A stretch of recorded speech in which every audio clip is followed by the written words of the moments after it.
Hello, dear members of the Drama of Life family. Today we are going to bring you a romantic love story. So let's get started. Don't forget to subscribe to our channel so you don't miss any meaningful stories. The white curtains swayed gently in the morning sunlight.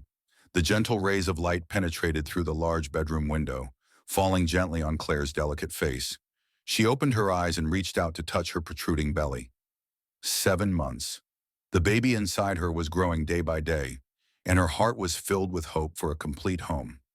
Claire, 34, used to be a talented interior designer, but she chose to put her personal dreams on hold when she became pregnant with her first daughter, Emily. For her, happiness does not lie in million-dollar contracts, but in every time her daughter giggles in her arms and the warm feeling when Edward kisses her forehead every morning before going to work. Edward, 38 years old, is the type of man that many women out there admire. A successful businessman in the real estate industry, owns a chain of offices throughout California, and is a regular in financial magazines. He is handsome, polite, and especially knows how to show himself as a model husband. In front of friends or partners, Edward always holds Claire's hand tightly, always proudly talks about his little daughter, and never forgets anniversary parties or birthdays. The house they lived in was located in a quiet suburb of Los Angeles. It was the dream of thousands of families. A garden full of lavender, a blue swimming pool in the backyard, a cozy living room decorated with Claire's own designs. On the walls were family photos. Claire in a pure white dress, Edward with a radiant smile, and little Emily grinning in her parents' arms.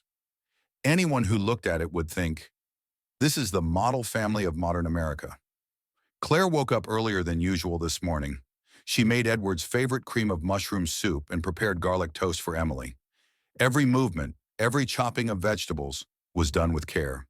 She was planning a party to celebrate their 7th wedding anniversary, a special occasion not only to look back on their marriage, but also to announce the arrival of their second child.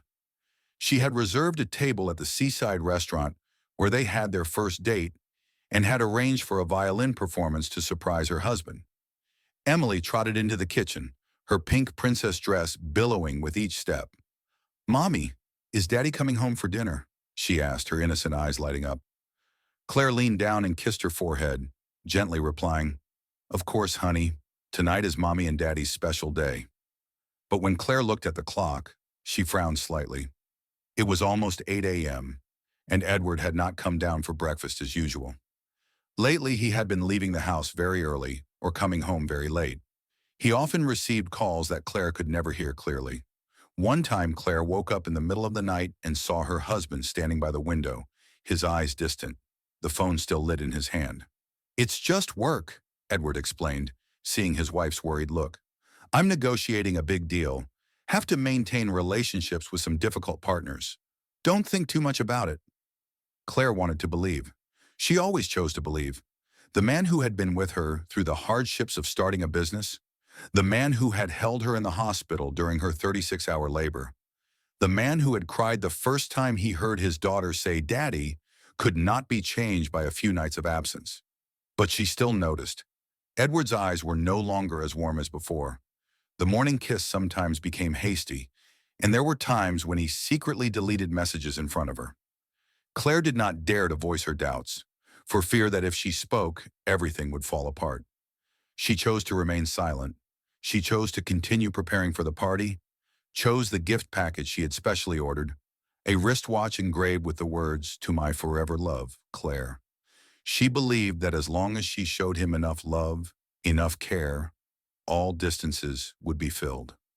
That night, the rain fell on the leaves outside the window, creating a sad, steady melody in the dark room. Claire turned over.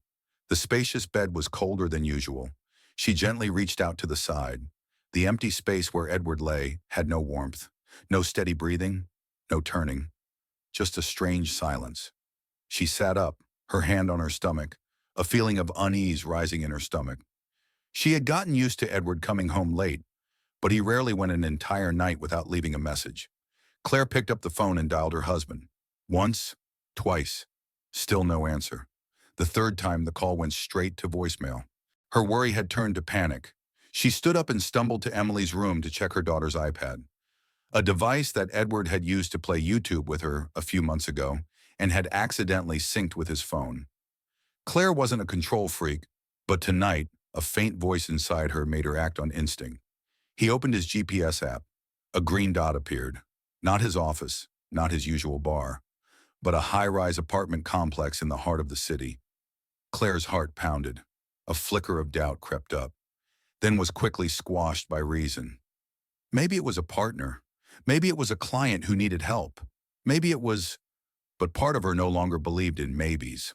Claire grabbed her car keys and left the house wearing a long wool coat. The rain was getting heavier and the wind was seeping through every crack in her heart, making her feel like she was walking into something she couldn't turn back from. The car stopped in front of a magnificent building, warm yellow lights shining from the third-floor windows. Claire sat silently in the car for a few minutes, taking a deep breath. She didn't know what she was expecting, a believable lie or a cruel truth. But whatever it was, she couldn't turn back now. Claire entered the lobby. No one stopped her. The familiar doorman nodded politely. She took the elevator to the third floor. Apartment number 306. The door was ajar. Laughter rang out. A familiar man's voice, along with the soft, sweet laughter of a young girl. Her husband of 7 years. At this moment, he was wrapped around a blonde girl, a youthful figure, her pale skin clearly visible under her almost transparent nightgown. She was sitting on his lap, her long legs provocatively crossed over Edward's thighs. Edward leaned down, smiling softly, his lips brushing her collarbone as if every inch of her skin was familiar to him. His hand slid lightly up her back, caressing every curve. Then he squeezed her waist, pulling her close as if he couldn't wait any longer. Claire's heart felt like it was being squeezed. She couldn't retreat, nor could she rush forward. Her legs were frozen in place. The rain was still falling outside, soaking through her hair, soaking her shoulders. But she didn't feel cold. It was her heart that was freezing. The girl, Sasha, was no stranger. Claire had met her a few times at company parties, a young assistant who had just started working a few months ago. Back then, Claire had smiled, shook her hand, and complimented her on the dress she was wearing. Who would have thought that this person was the one who was taking away everything she cherished the most? Edward smiled, his face relaxed. The look Claire had thought was reserved for her was now reserved for someone else. She couldn't hear what they were saying, but every gesture was like a knife stabbing at her heart. She turned and walked away. Not a sound, not a word of reproach. Her steps were heavy, as if each step was dragging along the pent-up pain of a wife, a mother, a betrayed woman. When she got to her car, Claire gripped the steering wheel tightly, her head bowed, tears silently rolling down her cheeks. She didn't scream. She didn't smash anything. She just kept quiet, because sometimes silence is the saddest sound of a breakup. Her belly moved slightly again, as a reminder that there was a small life growing inside her every day, and it did not deserve to see its mother fall because of an unworthy man. Claire started the car. The car slowly rolled away from the lit street. Behind her was betrayal. Before her was darkness and an unknown future. Claire arrived home just before dawn. The yellow streetlights shone through the living room windows, casting pale patches of light on the cold wooden floor. She walked into the house like a different person, silent, without tears, but her eyes were drained of hope. Emily was still fast asleep in her small pink room, hugging her old teddy bear. Claire sat on the edge of the bed, gently stroking her daughter's hair, her heart aching. She didn't know where to start, but she knew one thing. Her daughter didn't deserve to grow up in a house full of lies. The child in her womb shouldn't be born into pain. Claire stood up, opened the desk drawer, and took out a blank sheet of paper. The pen trembled in her hand as she began to write, each line drawing blood from her heart. Edward, you chose what you wanted. I won't hold you back anymore. I wish you happiness. Not a word of reproach, not a tear on the page. Just 3 sentences, but all that remained after 7 years of attachment, after all that sacrifice, trust, and love. She placed the letter neatly on the dining table, where she used to make coffee for him every morning, carefully prepare breakfast, and kiss him on the cheek as a peaceful ritual of their life together. Now, on that same table, there were only two untouched plates and an unspoken farewell. Claire packed quickly. She took only the essentials: Emily's clothes, a few things for the baby, her personal papers, and the family album she couldn't bear to leave behind. Everything else, including the magnificent mansion, was history.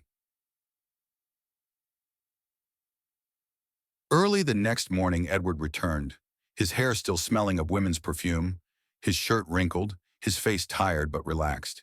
He opened the door and called out, "Claire, are you awake?" No one answered. He walked into the kitchen. The smell of freshly baked bread still lingered in the air. The table was set for breakfast, but no one was waiting. Edward's heart beat faster as his eyes fell on a small piece of paper on the table. He took it, read it, eyes wide, hands shaking slightly. "You chose what you wanted. I won't hold you back anymore. I wish you happiness." Edward fell silent. For the first time in months, he felt cold. The large house, usually filled with the laughter of his children and the soft footsteps of his wife, was now filled with the ticking of the clock. Each second seemed to stretch into a lifetime. He ran upstairs. Claire's room was empty. The closet was open. Emily's favorite princess dress was gone. The baby's room was also gone, without the crib that Claire had carefully placed next to her mother's bed. All three, his wife, his daughter, and his unborn child, were gone. Claire went to Linda's house that afternoon. Linda, her best friend from college, hugged her like she was hugging a broken person. No questions, no explanations. Just a hug and a sympathetic look. The small house in the middle of the peaceful countryside, full of sunshine and the smell of grass, became the shelter for the mother and her two children on their journey to start over. The first few days weren't easy. She got used to the city life, to Edward's work phone ringing, to the evenings they spent watching movies with Emily. Now the only sounds were the wind blowing through the window and the girls giggling in the garden. Claire quietly got through each day. She went to prenatal appointments alone, learned to change water bottles, fix washing machine pipes, and clean the house without a maid. She learned to stand on her own 2 feet, though sometimes at night, loneliness washed over her like a wave. Then came the day she went into labor. Linda drove Claire to the hospital. Between contractions, Claire just held her friend's hand, sweating profusely, her eyes blurred with tears. There was no Edward. There was no familiar hand that had held hers when she gave birth to Emily. Just her, strong until the moment of life and death. The baby's first cry rang out. It was a baby boy, red, weak, but full of life. Claire held her son in her arms, the last tear falling down her cheek.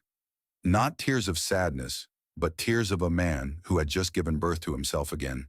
She named him Jacob, which means replacement, not to replace Edward, but to replace the lost faith with a new reason to live. Claire still loves Edward, but love is not enough to keep someone, because when trust is dead, all apologies are just ashes. In the early days, Edward thought Claire was just upset. He texted, called, left a series of apologetic messages, but all fell on deaf ears. No one answered. No one responded. Claire's social media accounts were closed. The rental house in her name was not listed in any public records. It wasn't until the third week, sitting alone in the vast, silent mansion, that Edward truly felt afraid. I really lost Claire. The emptiness was not in the cold bed or the solitary dinner, but in the memories that seemed to have been cut from his mind. He called Sasha, as if by reflex. She picked up after 3 rings, her voice still as sweet as honey. "Do you miss me?" Edward was silent. When he arrived at Sasha's apartment, she greeted him with a smile and a flimsy nightgown. But this time he felt nothing. No excitement, no thrill, just a cold, cruel awareness. "I need to talk," Edward said coldly. Sasha's face paled. She poured the wine, smiling wryly. "What's wrong, honey? Everything's fine." Edward didn't need to hear any more. He offered a deal, a large sum of money to end all contact. But Sasha wasn't going to let go easily. She put the phone on the table, opened the recording. Edward's voice came from it. Midnight whispers, promises, even the insults he'd let slip about Claire when he was lost. "If you break up with me, This will be sent to several newspapers and your company's board of directors, Sasha said, her lips curling. Don't forget, you're a celebrity. Edward clenched his fists, but this time he didn't back down. I don't care anymore, he said softly. You do it. I'll bear it. Then he left, leaving behind all his past mistakes. For the next week, Edward refused every meeting, canceled every schedule. He was in no mood to sign contracts or discuss strategy. Every day he asked people to follow him, hired detectives to track down Claire. And finally, through a medical bill in the suburbs, he found a familiar address. Linda. Late that afternoon, Edward stood in front of the small house in the middle of the field. There was no iron gate, no chandelier, just a garden of purple lavender and the echoing laughter of children. Emily, his little girl, was swinging on the swing, her hair blowing in the wind, her cheeks flushed. A woman came out to greet her, not Claire. It was Linda. Linda walked over, her eyes cold. You shouldn't have come here, she said bluntly, blocking the entrance. Claire, is she okay? Edward asked, his eyes never leaving Emily. Linda was silent for a moment, then nodded. She's fine, without you. I just want to see her, just once. She doesn't want to see. Edward stiffened. His heart felt like it was being squeezed. He didn't blame Linda, and he didn't blame Claire. He had lost the privilege of being in her presence. Before leaving, he gave Linda an envelope. I won't bother you, but please give it to her. From that day on, Claire received a letter every week. The familiar slanted, handwritten lines, no pleading, no blaming. Just a story about empty days, about a house without the sound of children, about the first time Edward understood what it was like to live without someone to wait for. Claire read it all. No reply. But when she opened Emily's tuition account, she saw a large deposit from a familiar name. Not Edward's. It was his mother's name, who had died. Claire knew immediately it was him. Then on Emily's birthday, a box arrived at the door. Cookies Claire had made herself. Someone had learned the recipe, along with a teddy bear and a card. Thank you for giving birth to the littlest angel in my life. Claire didn't know whether to laugh or cry. She still loved Edward. The pain of betrayal couldn't cover that up. But what was lost was trust, the security of putting your life in someone's hands, and then turning away without an explanation. Every night, as she held Jacob to sleep, Claire would look out the window at the moonlight, and her heart would flutter. Sometimes she wanted to write a reply, and sometimes she would tear it up. One late autumn afternoon, the sky was as dull as old paper. Claire was mopping the floor when the phone rang. The voice of the kindergarten principal came from the other end of the line. Urgent. Claire, Emily had a minor accident on the playground. Nothing serious, but she's scared and wants her mommy. Claire dropped the rag. Her heart felt like it was being squeezed. She quickly put on her coat, shoved Jacob into the stroller, and raced to the nearest hospital, breathing heavily and with questions weighing on her mind. When she arrived at the emergency room, Emily was lying on the bed, her arm wrapped in bandages, her cheek red from the impact. She turned and burst into tears when she saw her mother. Claire ran to her, holding her daughter close, her tears falling into her hair. It's me. It's me. Mom, I'm scared. I fell. No one helped me. It's okay, you're brave, Claire whispered, her lips trembling. Just then the door opened. A man walked in, breathing heavily, his shirt wrinkled, his hair disheveled, his eyes frantically scanning the room. It's Edward. Claire was stunned. They stood looking at each other for the first time in a long year. Edward looked haggard. His once handsome, proud face was now worn and weary.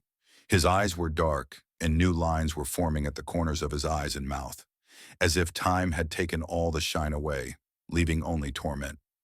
Claire, he choked, his hands clenching. I know. I heard the news. I can't sit still. Claire hugged Emily tighter. I didn't call you. Edward nodded, walking slowly toward his daughter. He knelt down, reaching out his hand but stopping in midair, as if afraid his very presence would hurt her.